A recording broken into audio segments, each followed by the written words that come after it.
We manage private landowners, timber for the most part.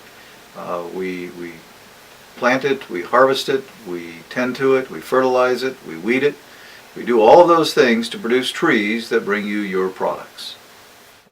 They bring in traditionally a feller buncher, a skidder, a loader, and some sort of a service truck.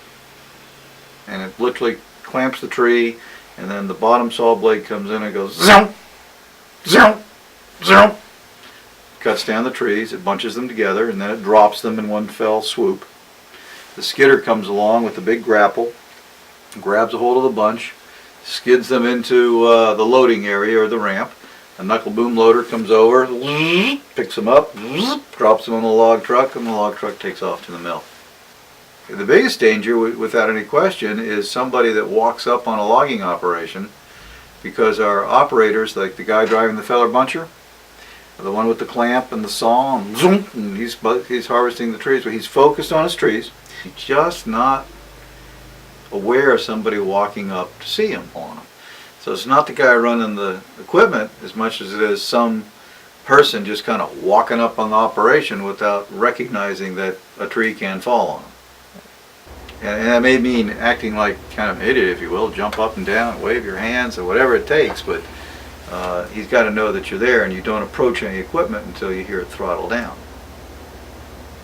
So a little common sense goes a long way. We get safety bulletins in the mail. We review the safety bulletins. We look at other accidents that have happened. Why have they happened? What caused the accident? And we try to talk about that. Feller, and that was in the days when we were doing it by hand with the big bow saw. And he cut a very large tree that must probably 18 or 20 inches in diameter. And of course, one of the things you always want to do, make sure you have an escape route after you drop the tree.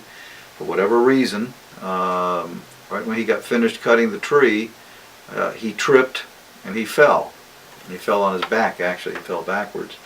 The tree stayed on the stump apparently for a moment, and then it slipped off the stump instead of falling, and the whole trunk came right into his pelvic area where he fell down, and this entire tree rammed him right into the ground.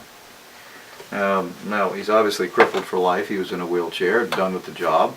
He was 22, 23 years old.